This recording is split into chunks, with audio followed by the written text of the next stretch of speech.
Hello and welcome to American Heron Wargaming. This is an unboxing report for Fallout Factions Nuka World. I pre-ordered the Crew Warfare bundle a long time ago, way back in May, and it has finally arrived. Since I know some other folks are waiting for their box to arrive, I thought they might be interested to see what's going on inside it. So here it is, at long last, the package. The only thing I've done to it so far is just cut open the tape, so you all get to see this fresh just like I did. Pop it open, and there's a blank piece of paper. Interesting. But yes, there is the promo model, Bottle and Cappy, all fizzed up. There's the Disciples crew, since the pack and the operators are included in the core set there. Oh, yep, there's the dice. One for each faction. Operators, Disciples, and pack. And there she is, the core set. Wow, that is a big box. Heavy too.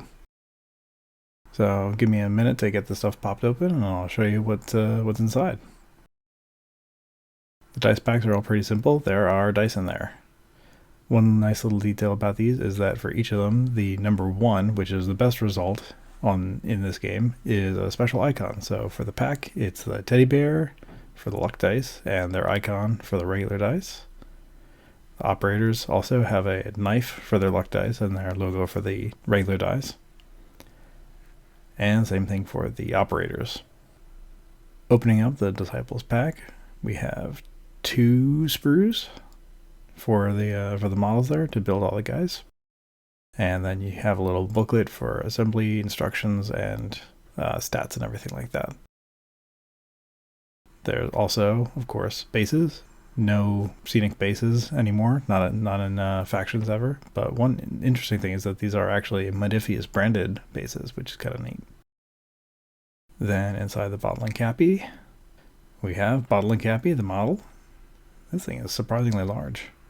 And a little instruction booklet. And that's it. I pulled out Nira just to compare and show you just how much bigger Bottle and Cappy are than her. And she's not a teeny model either.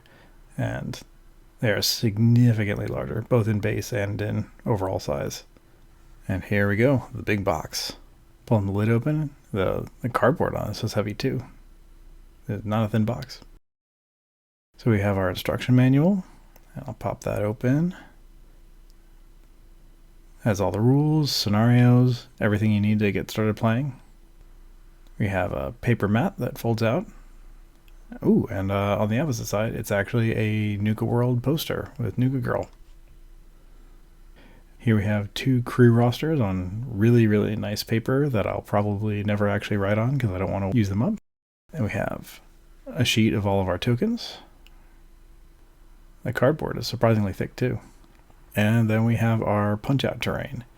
We got 1, 2, 3 sheets of it. Yeah, you can just see how thick that cardboard is. That is about as thick as Nero's base. So just to give you a sense of how heavy duty this is. Then we have the sprues. Looks like 2 for the operators, 2 for the pack. Then we also have all their bases. And then a teeny tiny tape measure. Oh, look at that. It's in inches and centimeters. And then a pack of dice for playing the game with a bottle on the luck dice and Cappy on the regular dice. So I have 1 for each faction and a generic one. And that is it for what's inside the box. I'm not going to get a chance to show you what the miniatures look like when they're built because I actually still have to decide what I'm going to build them as, since in Fallout Factions the models are actually what you see is what you get. So this is a paralyzing decision that I have to decide on before I can show you what they look like fully built. But I figured it might be fun to see some of the punch-out terrain and how that looks. Now here's a ramp, and one of the really cool things about all of this terrain is that it's double-sided, so this can be either a metal ramp or a wooden one, which is kind of neat. So these just slot in here, and ramp, easy peasy. Although Nira is apparently a little slippery and it slides right down it. Next up is one of the buildings. Just pop these tabs out. Quick, easy assembly, and that thick cardboard makes it really solid connection there. You can also put a little sign on the front, which is a nice little display. It's reversible, so you can decide what you want it to say. And it's tall enough where you can actually, most models won't be able to see over this, so it'll be a good place to hide.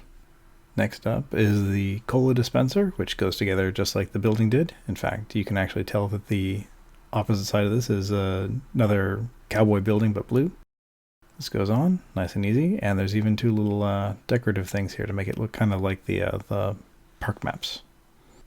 This ad board is pretty neat because it's actually another ramp, or it can be. If you take these little bits here and put them on the short side instead of the long side, then it actually stands up nicely and a model can hide behind it. Nice. Next up we have these little tombstones, which just go right into these little two-pronged bases here. One sort of negative thing here is that with that thick cardboard, as I was pushing it out, one of the narrower pieces actually started to fray, so I might have to re-glue that so that it doesn't totally split in half. But these go in pretty easily and they sit nicely. But looking at them, I'm not really sure if these are supposed to actually be cover pieces or if they're just more decorative. Getting together an assortment of the other smaller terrain pieces. The fence works, but it also, the feet don't stay on super well. So it's, yeah, so you better not bonk into it. Same thing with the park map. The feet did not stay on very well, so yeah, if you bonk into it easily, it's going to fall right over. The cacti use the same base as the graves, but with only one peg each, they really have a hard time staying in. I think I might have grabbed the wrong pieces for this trash can, because I could not get it to go together without putting a lot of extra force on it. So I didn't want to break it, so I just didn't. The park bench also goes together relatively simply, but doesn't really seem to hold all that well, so it fell apart as well. Finally, the fake cardboard standees made out of real cardboard standees actually work pretty well. Nice and solid. The last one is a big cola bottle, and this was a three-parter that I was not expecting to go together so well, but it's pretty solid, so nice. The pop-up terrain looks pretty good, especially when it's comboed with the actual printed out terrain that I've been working out slowly for months and months. But yeah, you can make a really good table out of this with some good line of sight blockers and difficult terrain and stuff like that. So I clearly have a bit of work to do to get ready to play Fallout Factions, but believe me, once it's done, you'll be the first to know about it. I'm looking forward to getting this game on the table finally and seeing how it plays. That's it for now. Stay safe out there in the wasteland.